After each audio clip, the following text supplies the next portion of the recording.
ಪ್ರಶ್ನೆ ನಂಬರ್ 59 2010. ಪ್ರಶ್ನೆಯನ್ನು ಬಿಡಿಸ್ರಿ. ಬಿಡಿಸೋದಾದಿಂದ ನಾ ತಿಳಿಸ್ತಾನು. ಬೋರ್ಡ್ ಕಡೆ ಲಕ್ಷ ಕೊಟ್ಟು ನೋಡ್ರಿ. ಕಲಿಬೇಕನ್ನೋ ಭಾವನೆದಿಂದ ನೋಡಿದ್ರೆ ಎಲ್ಲ ಗಣಿತಗಳು ನ್ಯಾಚುರಲ್ ಕ್ಲಾಸನ್ನು ಹಿಂಗೆ ನಡೀತಿರ್ತದೆ. ಕ್ಲಾಸ್ನಾಗ ಅದು ಹಿಂಗೆ ಕಲಿಸ್ತಿರ್ತದೆ. ನಿಮ್ಮ ಕ್ಲಾಸ್ ರೂಮ್ದಾಗೂ ಇದೆ. ಅದಕ್ಕಿಂತಲೂ ಭಾರಿ ಸೈಲೆಂಟ್ ಮತ್ತು ಅತಿ ಸಾವಧಾನವಾಗಿ ಕೂತು ನೋಡಿದ್ರೆ ಗಣಿತ ತಿಳಿಯಂಗೆ ಹೇಳ್ತಿರ್ತಾನೆ. ಅಲ್ಲಿ ಅಷ್ಟು ಹುಡುಗರು ಗಲಾಟೆನೂ ಇರ್ತದೆ ಕ್ಲಾಸ್ನಾಗ. ಅದು ಸಹಿತ ಇಲ್ಲಿ ಲಕ್ಷ ಕೊಟ್ಟು ನೋಡ್ರಿ. ಇಲ್ಲಿ ಸಂಗತಿಗಳನ್ನು ಹಚ್ಕೋಬೇಕು.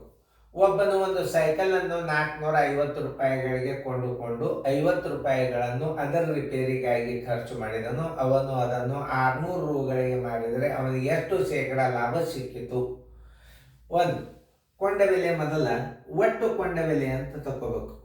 ಒಟ್ಟು ಕೊಂಡ ಬೆಲೆ ಅಂದರೆ ಏನು ಅನ್ನೋದನ್ನು ನಾನು ನಿಮಗೆ ತಿಳಿಸ್ತೇನೆ. ಒಟ್ಟು ಕೊಂಡ ಬೆಲೆ ಬರೋಬ್ಬರಿ ಇದನ್ನು ಮೊದಲು ಕಂಡು ಹಿಡಿಬೇಕು ನೀವು. ಒಟ್ಟು ಕೊಂಡ ಬೆಲೆ ಮೊದಲು ಹೆಂಗೆ ಕಂಡು ಹಿಡಿಬೇಕು ಅಂದ್ರೆ ಕೊಂಡ ಬೆಲೆ ಪ್ಲಸ್ ಖರ್ಚು. ಕೊಂಡ ಬೆಲೆ ಪ್ಲಸ್ ಖರ್ಚು ಇವತ್ತನ್ನ ಎರಡು ಕೂಡಿಸ್ಕೋಬೇಕು. ಇದು ಒಟ್ಟು ಕೊಂಡ ಬೆಲೆದಾಗ ಬರ್ತದೆ. ಲಾಭ ಬರೋದು ಒಟ್ಟು ಕೊಂಡ ಬೆಲೆಗೆ, ಹಾನಿ ಬರೋದನ್ನು ಒಟ್ಟು ಕೊಂಡ ಬೆಲೆಗೆ. ಕೊಂಡ ಬೆಲೆ ಎಷ್ಟಂದ್ರೆ 450ಕ್ಕೆ ಕೊಂಡನ, 50 ರೂಪಾಯಿ ಖರ್ಚು ಮಾಡ್ಯಾನ. ಅದು ಕೊಂಡ ಬೆಲೆ ಎಷ್ಟಾಯ್ತು? 500 ರೂಪಾಯಿ ಆಯ್ತು. ಒಟ್ಟು ಕೊಂಡ ಬೆಲೆ ಎಷ್ಟಾಯ್ತು? 500 ರೂಪಾಯಿ ಆಯ್ತು. ಇದನ್ನು ನೀವು ಹೇಳ್ತೀರಿ, ಅದನ್ನ ನಾ ಹೇಳ್ತೇನೆ. ಇಷ್ಟೇ ವ್ಯತ್ಯಾಸ. ವಿಡಿಯೋ ಕೋಚಿಂಗ್ ಕ್ಲಾಸ್ ಏನು ವ್ಯತ್ಯಾಸ ಅಂದ್ರೆ ನಿಮ್ಮ ಹುಡುಗರು ಬಾಯಿನಿಂದ ಕೇಳಿ ನಾವು ಬರೀತಿರ್ತೀವಿ. ಇಲ್ಲೆಷ್ಟ ನಾವೇ ಸ್ವಂತ ಬರೋದು ನಿಮಗೆ ತಿಳಿಸಿ ಹೇಳ್ತೀವಿ. ಎರಡೂ ಒಂದೇ. ವಿದ್ಯಾರ್ಥಿಗಳು ನಿಮ್ಮ ಬಾಯಿನಿಂದ ಹೇಳುವುದನ್ನ ಬರೀತಿರ್ತದೆ. ಏನೋ ನ್ಯಾಚುರಲ್ ಕ್ಲಾಸ್ನಾಗ ಇದೇನಾಗ್ಯದ ಹೆಂಗೆ ಬರೀಬೇಕು ಅನ್ನೋದು ನಿಮಗೆ ನ್ಯಾಚುರಲ್ ಆಗಿ ನಾವೇ ಬರೆದು ತೋರಿಸ್ತೀವಿ. ಇಷ್ಟೇ ವ್ಯತ್ಯಾಸ ವಿಡಿಯೋ ನ್ಯಾಚುರಲ್ ಕ್ಲಾಸಕ್ಕೆ ಮತ್ತು ವಿಡಿಯೋ ಕೋಚಿಂಗ್ ಕ್ಲಾಸಕ್ಕೆ ಇಷ್ಟೇ ವ್ಯತ್ಯಾಸ. ಕೊಂಡ ಬೆಲೆ ಆಯ್ತು. ಇನ್ನು ಮಾರಾಟದ ಬೆಲೆ ಬರ್ಕೊಳ್ಳಿ. ಮಾರಾಟದ ಬೆಲೆ ಬರೋಬ್ಬರಿ ಎಷ್ಟು? 600 ರೂಪಾಯಿ. ಮಾರಾಟದ ಬೆಲೆ ಎಷ್ಟತ್ತೋ 600 ರೂಪಾಯಿ.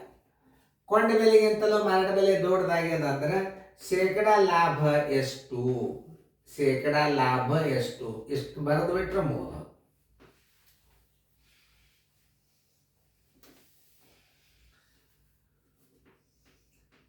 ಶೇಕಡ ಲಾಭ ಬರೋಬ್ಬರಿ ಎಷ್ಟು? ಇಷ್ಟೇ ನೀವು ಮಾಡಿ.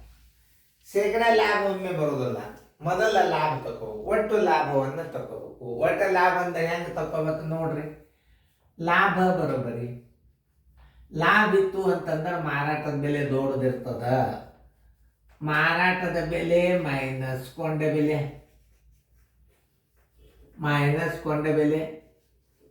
ಮಾರಾಟದ ಬೆಲೆ ಎಷ್ಟದ? 600 ಅದ.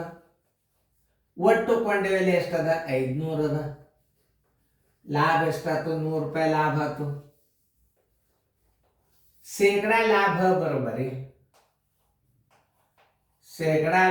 ಬರೋಬ್ಬರಿ 100 ಗುಂಡ್ಲೆ ಲಾಭ